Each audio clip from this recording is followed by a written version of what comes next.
2017년 10월 8일 일요일 해파랑길 20코스 21코스 영덕 강구항에서 석동항 22.8km 걸은거리 18.4km 코스 특성 20코스 영덕 블루로드 A코스와 겹치는 산길이다. 고불봉까지 올라가 풍력 발전단지의 이국적 풍경을 감상하며 땀을 식히는 멋이 일품이다. 21코스 줄곧 바다를 보며 걷는 길로 영덕 블루로드 B코스와 겹친다. 기암괴석, 갯바위, 황토, 해송들이 바다와 어우러져 다양하고 아름다운 풍광을 펼쳐낸다. 이번 해파랑길 4차 나눠걷기 출발점은 영덕군 강구항이다. 한가위 연휴여서 호젓하게 여행할 수 있다는 기대를 갖고 강구항에 도착했다. 강구에서 자고 이튿날 아침부터 하루 꽉 차게 걸을 생각이었다. 그러나 세상 물정을 몰라도 너무 몰랐다. 강구항은 명절에 대게 요리를 즐기러 몰려든 차들이 골목마다 꽉 차 있고 50,000변에 늘어선 대게 식당들은 연휴 끈 몫을 잡으려 목을 빼고 있었다. 이런 날 눈치 없이 혼잠을 청하는 나그네는 기피 대상이다. 민박 두 곳은 방이 다 나갔다 하고 허름한 모텔이 7만원, 이웃 호텔은 1인실은 없다며 아예 눈길을 주지 않는다. 이런 수요 공급이 불균형에 휩쓸려 여행하는 것은 내키지 않는다. 다시 시내버스를 타고 영덕읍으로 돌아가 터미널 맞은편이 한적한 모텔에 들었다. 그런데 물정 모르는 건 이것만이 아니었다. 다음날 아침 식사를 하러 나갔으나 문연 식당이 없다. 알고 보니 이곳은 명절이 아닌 평소에도 아침 식사가 되는 식당이 없다고 한다. 군청 소재지 터미널 앞이 이러하니 새삼 서울과 지방의 격차를 느끼지 않을 수 없다. 할 수 없이 편의점을 기웃거리자 주변 아저씨가 비빔밥 도시락과 미역국을 익숙한 솜씨로 레인지에 데워 빈 맥주 상자 위에 차려주는데 그럴듯한 아침상이다. 처음 먹어보는 편의점 밥맛이 웬만한 음식점 것보다 뒤지지 않는다. 유효기간이 하루인데 코드를 긁으면 1분이라도 지났을 경우 벨이 울리며 경고 메시지가 뜬다니 위생도 문제없다. 식사를 마친 후 커피 한 잔을 뽑아들고 시원한 공기를 벗삼아 고불봉으로 향하니 5,200원짜리 아침 식사로는 부족함이 없다. 농어촌의 생활이 이처럼 단순 간편해진 것을 보면 대도시는 말할 것도 없을 것이다. 이러니 혼밥, 혼술, 혼잠, 혼녀, 혼영, 혼코노 같은 나홀로 생활이 급속히 퍼져가고 있나 보다. 우리가 마주하는 생활 형태 변화는 좋고 나쁨이나 맞고 틀림의 문제를 이미 넘어선 듯하다. 고령화와 4차 산업혁명이 거대한 물결 속에서 선택이 아닌 적응을 강요당하고 있다. 영덕의 둘레길은 내륙으로 가는 블루로드 A씨와 바닷가를 지나는 블루로드 BD로 나뉘는데 읍에서 고불봉으로 가는 길은 블루로드 A의 일부로 제법 오르막이어서 이마에 땀방울이 맺히지만 세심하게 정비되어 걷기가 편하다. 영덕군 경계로 들어와 느낀 것이지만 길이 기울기와 기능에 따라 나무판, 조약돌 또는 시멘트로 각각 다르게 포장되어 있고 길가풀은 잔디처럼 짧고 고르게 깎여 있는 데다 군데군데 쉬어갈 의자가 놓여 있다. 해파랑길 전체가 이런 수준이라면 국제무대에 내놔도 손색이 없을 것이다. 고불봉을 지나 내리막길에서 잘생긴 나무 한 그루가 시원한 그늘을 펼치고 있다. 나무에 등을 기대고 앉아 편한 자세로 미숫가루 점심을 먹는데 건너편 산등성이에 풍력 발전기들이 줄지어 서서 불어오는 바닷바람에 빙글빙글 돌고 있는 모습이 이국적인 느낌을 준다. 이어서 생태문화체험공원을 지나 영덕 해맞이 공원에 이르자 영덕 대게탑과 시원한 바다가 압도적인 풍광을 드러내며 두 눈에 쏟아져 들어왔다. 해파랑길에서 멋진 바닷가 공원을 꼽으라면 부산의 해돋이 공원과 울산의 대왕암 공원을 생각하고 있었는데 앞으로는 여기에 영덕의 해맞이 공원을 더해야겠다. 그런데 이들 셋의 특징이 조금씩 다르다. 부산 해돋이 공원에서 2기대 구간이 바닷가 절벽 산책로 중심의 이동형이라면 울산 대왕암 공원은 자리잡고 즐기는 서구풍의 휴식형에 가깝다. 반면 영덕 해맞이 공원은 풍력 에너지를 비롯해 펜션, 미술, 놀이시설, 음식 등 생태 테마형 체험 공간이다. 영덕의 생태시설은 현재 산하시설관리공단이 직접 운영하고 있는데 운영 철학이나 기법에서 아직 서툰 부분이 느껴지지만 시도 자체는 참신하게 다가온다. 앞으로 부족한 부분을 메워나간다면 산이 많은 우리 실정에서 유용한 친환경 모형이 될 수 있을 것 같다.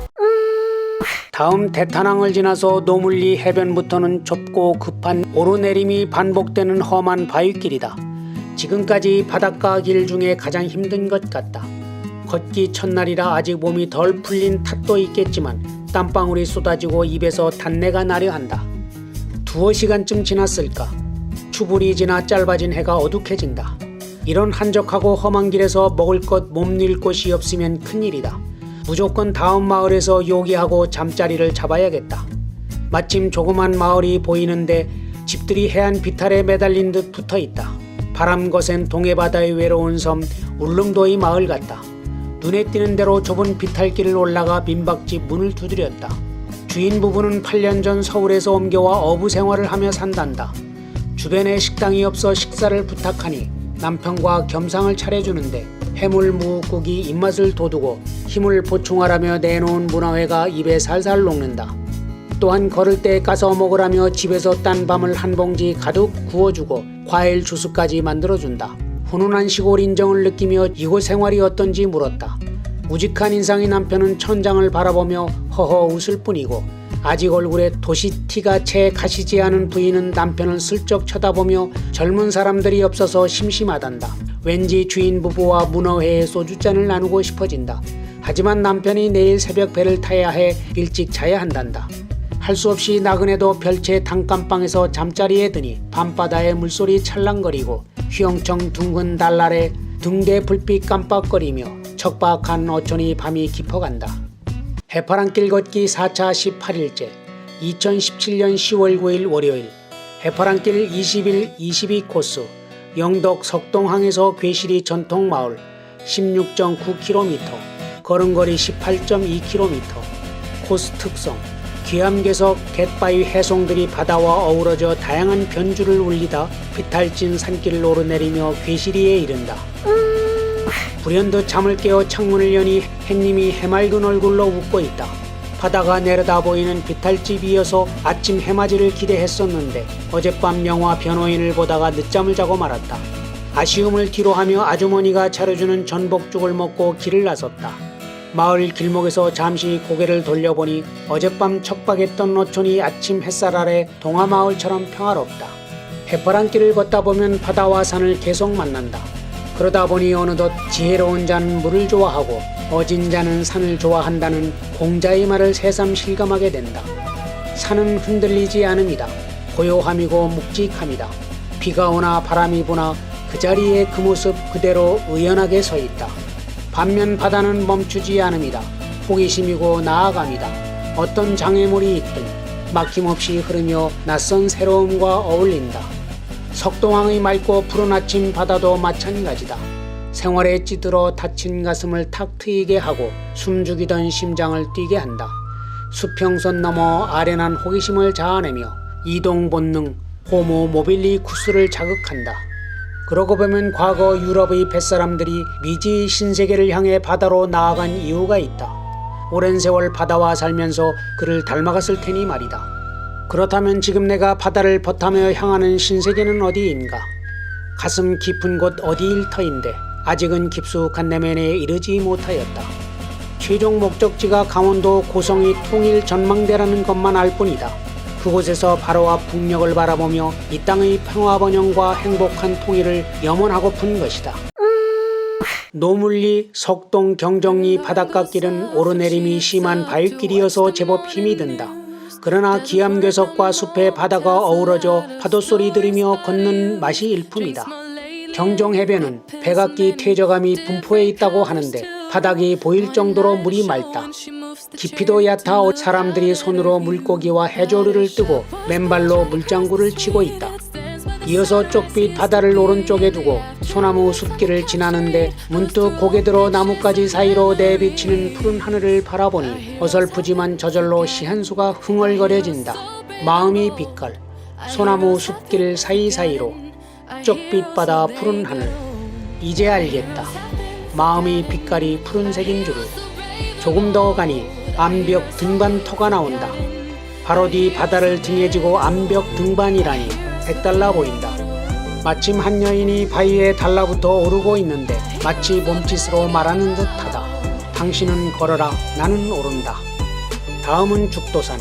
죽도산은 원래 섬이었다가 자연적으로 묻과 이어진 육계도로 대나무가 많아 죽도산이라 부른다. 전망대의 높이가 해발 78m에 불과해 가볍게 생각했지만 떼약볕 아래 바람 한 점 없이 배낭을 맨 채 가파른 계단을 오르다 보니 유격 훈련이라도 받는 듯 땀이 쏟아진다.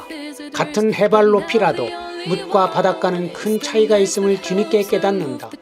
축산항으로 내려와 가자미 물회로 땀을 식히는데 늦은 점심이어서 빈속에 팥빙수 먹는 기분이다. 이어 남시 발상지를 지나 대소산 봉수대로 올랐다. 해발 200m지만 죽도산보다는 완만해 걸을만하다. 중간에 이르러 길이 어스름해지는데 오르는 계단 저 위에 커다란 야생 고양이가 길 한가운데 미동도 않고 안내목처럼 버티고 있다. 크게 헛기침을 몇 번 하자 마지못해 옆 숲으로 숨더니 마치 여차하면 나를 공격이라도 할 듯 낮은 포복으로 노려본다. 이런 고얀 녀석이 있다니 평소 해질녘에 사람들이 왕래가 뜸한 길인가 보다. 봉수대에 오르니 오후 6시 땅거미가 내리며 숲길이 어두워졌다. 지팡이를 꺼내들고 손전등을 켜서 야간 산행을 시작한다. 1시간을 넘게 내려가자 백운동 서원을 세운 조선 유학자 주세붕의 시비가 밤길 외로움을 달래준다. 어린 시절 망일봉에 올라 지은 시라는데 천지가 작아 보이고 겨드랑이 날개에 생긴다면 구름 위로 날아보고 싶다니 소년이 패기가 느껴진다. 그런데 나이 탓일까? 구름 위로 날지 못하더라도 마음 한가운데 하늘이 살아있다면 족할 것 같다. 밤하늘에 반짝이는 별과 숲속에 가득한 새소리와 벌레 소리를 들으며 그림자 벗삼아 시 한 수 읊조린다. 주세붕 시비 앞에서 하늘은 별들이 세상, 그곳의 연어는 소리 없는 반짝임, 대지는 벌레와 새들이 세계, 이곳의 연어는 아우성치는 지저귀.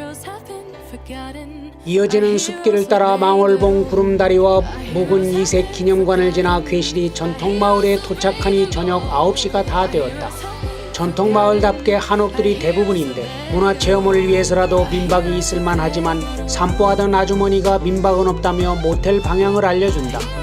이제 겨우 잠자리는 해결했으나 주변에 편의점과 식당이 없다. 할 수 없이 저녁은 미숫가루와 모텔 아주머니로부터 얻은 고구마다. 괜스레 가슴속에서 처량함과 외로움이 찬파도가 일렁인다.